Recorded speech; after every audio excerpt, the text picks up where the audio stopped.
So thank you, mothers and others. We're down to our last candidate that we are going to introduce you to this evening. And you all know her. We all know her. She's very active within the Mothers Against Greg Abbott group. So I'm so excited when I got a phone call, or I got a text, right? I got a text from her one day. She said, "I am going to run for office." And I was like, "Oh my God, I'm so excited." So this is really great. So I'm so excited to introduce you to one of our own. So Hava Johnston, and she's running for office. She is the Texas House District candidate for Texas House District 106, and she's running up against a Republican incumbent, Jared Patterson. Jared Patterson is a coward who blocked us on Twitter because he is afraid of women and moms and our power. So I'm so excited because we already know right from the start he's going to be afraid of Hava. So welcome, Hava. Welcome to the webinar. And can you tell us a little bit about yourself and why you're running for office? Hi, good evening, mothers and others. And thank you so much, Nancy, for inviting me tonight and for allowing all of these amazing candidates a platform to introduce themselves. For those of you who don't know me already, my name is, as Nancy said, Hava Johnston, and I'm a proud fourth generation Texan wife, mother, and local business owner, and I am running for Texas House District 106. I'm not just running for office, though. I'm running for a vision of Texas that we can all believe in. I am running for a Texas for all Texans. Texas is our Lone Star State, and it's a place of incredible diversity, spirit, and potential. And I am dedicated to harnessing that potential to create a Texas that reflects the values and aspirations of all of its residents. I want to take you back real quick to a time, 1991. I'm showing my age here. That was the year I first graduated high school in Plano Senior High School, which is just outside of my district in Collin County. And it's also the first year I voted. It was a big year for me. I got to be 18 years old and I got to vote for the first time. Let me tell you, growing up as a Democrat in a Democratic household in North Texas has never been easy. I'm speaking from personal experience. It has never been easy, but it did instill in me the importance of being involved and staying involved. And so fast forward to today, and I have been deeply involved in our public service. I've served as precinct chair for the Denton County Democratic Party for my precinct in 1036 just recently until I had to step down so I could run for this office. Additionally, I was the president of the Frisco Democratic Club. Prior to that, I was also the treasurer and events coordinator for that very club. And as many of you know, you're probably there, we organized one of the largest Democratic candidate rallies in all of Texas, right in Frisco, Texas. I'm sure many of you attended, with none other than Beto O'Rourke. And more importantly than him, we're all of our down ballot candidates that had an opportunity to speak in front of such a large audience. I am looking forward to bringing that same energy to Austin, because that's what the Democratic Party needs. Really quickly, my dedication to our community goes way beyond politics. Prior to my involvement in any of this, you might have seen me featured in other respected publications like the Washington Post. I've been quoted in the Dallas Observer. I've been followed by the Texas Tribune, to name a few. I've served on various boards and associations, and I've learned the power of collaboration through community engagement. That's the key to it. It's community engagement. I'm not just a candidate. I'm a voice for women's rights. I'm an ally for the LGBTQA plus community, and a defender for justice and equality for all, with a capital A-L-L, all. My campaign is grounded in the belief that we find strength in our commonalities instead of our differences, because that's where the real challenge is. It's really easy to look around the room and see how we're all different. But let's really try to find heart and figure out how we're all the same, because you'd be really surprised that when it comes right down to it, we're all flesh and blood and we all believe in the same things. We all want the same things. We want a safe, happy place to raise our families. We want a better Texas. We want a better Texas for everybody. My commitment to unity, progress, inclusivity, education, and a robust economy. I mean, I'm a business owner. It is unwavering. I envision a Texas where everyone has the opportunity to flourish, has the opportunity to grow and become themselves for businesses and individuals alike, where the Lone Star spirit truly shines even brighter than it ever has. So that's me in a nutshell. By supporting my campaign, you're not only supporting that vision just for us, but you're supporting a better Texas for all Texans, a better Texas for all y'all. Great. Well, thank you so much. I love that vision.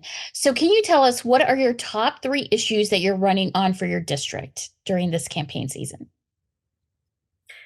Happy to, Nancy. You know, it's a really hard question to kind of narrow down only 3 issues to run it on in a Texas platform, but I've managed to do it. And here are my 3.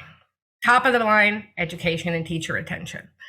These are paramount. They're the core to our society. They're core to a democratic society, and we have to protect them at all costs. When I talk about teacher retention, one of those things to me is I'm not sure how many people are familiar with the TRS, the Teachers Retirement System. Do you know that teachers in Texas don't get to draw on their Social Security? Even if they work on a different job. So I'm a teacher in Texas for 14 years, and that was great. And I decided, hey, I'm gonna be a realtor. I'm gonna own my own business. And I go and I do that. Guess what? No Social Security. They can't have 2. What if I was something else before I was a teacher? Sorry, you gave up that Social Security when you became a teacher.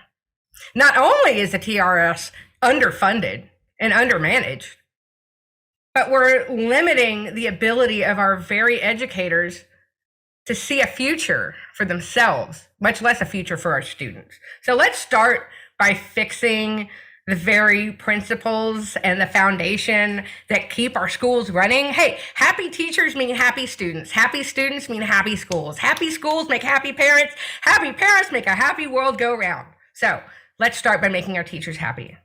Let's pay them what they deserve, and let's allow them the opportunity to draw from the same retirement system that we all have the opportunity to withdraw from. It's just ridiculous. So let's move on. Number 3, this is a big one. Texas 106. Okay, our House district. We are as diverse in HD 106 as we are in the state of Texas. My second big priority is environment. Environment. This isn't trendy, trying to be on key with the E thing. Seriously, House District 106. We are Frisco in one corner. We've got the Colony. We've got a little bit of Denton. And guess what the rest of it is?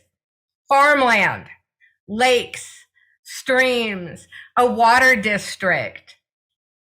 These are environmental issues.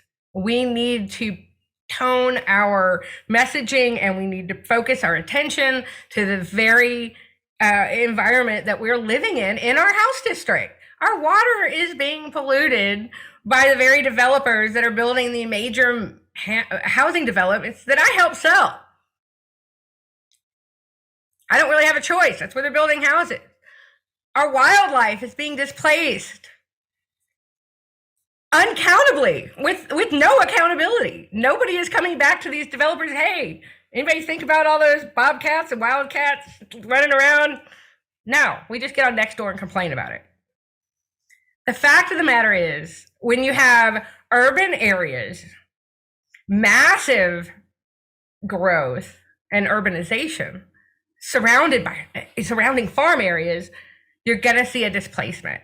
And we need to have a plan in place to fix that, to curb that, to allow for our environment to grow around our development and not the other way around.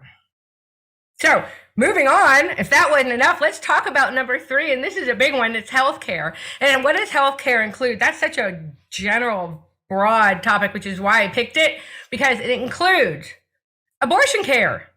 Yeah, I said it, abortion care. Abortion is healthcare. Mental health care. Everything that happens up here. Yeah. And gender affirming care. These are healthcare issues that our Texas state legislators currently would have or would like to take away from all of us, or underfund, or haven't funded, So those are things when I talk about healthcare. Yeah, we need to have Medicare expansion.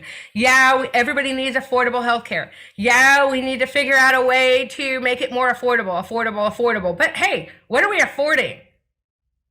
Just a trip because I need a COVID shot, or because I have a cold, or because my trans daughter wants a chest binding, or because I need a life-saving abortion operation, or because my husband is having a midlife crisis, and instead of picking up, one of the many handguns he has in the closet and blowing up some other place, we have mental health care on our books.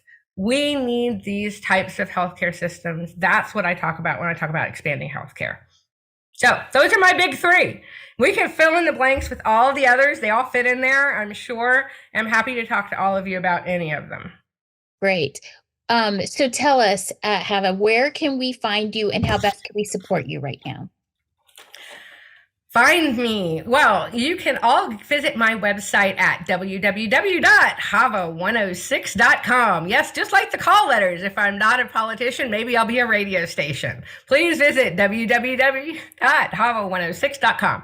You can also find me on Facebook, Hava at, I think it's, just Facebook me. You can find me, I promise. And I'm on Instagram and Twitter or X, whatever they call it. We're on Threads. I think they even have a TikTok going where I do silly things.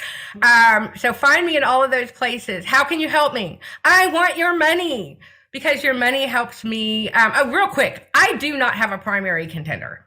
So we're going straight on. I have a 1 year, very long campaign going up against Mr. Moneybags, Mr. Top Conservative, Mr. Book Banner, Mr. I will take all of your rights away, Mr. Christian nationalist himself, Jared Patterson. I need to match that money. So please visit my website, send me $1, $5, $3. I'll send you a t-shirt. I'll wash your car. I make lasagna. I don't care. I need your money. If you don't have money and you can't vote for me, then please sign up to see how you can help in our campaign. We have roles available for everything you can think of, from social media to block walking to writing postcards to sending out phone calls. There's not a place where I can't find a job for you. So I'm really excited about this. And Nancy, you can tell I'm ready to go, and I'm looking forward to having all of you on board. Well, that's just great. So thank you. I'm looking forward to seeing you on the campaign trail. Thanks so much. And it does mean so much that somebody who is just a member, casually in the group is now running for office. That just thrills me to pieces. It kind of makes me feel like we're doing what we need to do. We're encouraging people to run for office. So I'm so proud of all of our candidates tonight. So I just want to say thank you to Jefferson and Diane and Hava. Thank you so much for spending the evening with me and telling me about why we should be electing you for office. So thank you so much. So mothers and others, it's been another great evening here, meeting candidates. And I look forward to introducing you all to some more candidates tomorrow night. So thank you all so much. Or actually not tomorrow night, it'll be Thursday night. Tomorrow night I have a date with my husband. So I'm really excited about that, because it's like they're really rare these days. So anyway, have a nice evening, and I look forward to seeing all of you on the campaign trail. Take care. Good night.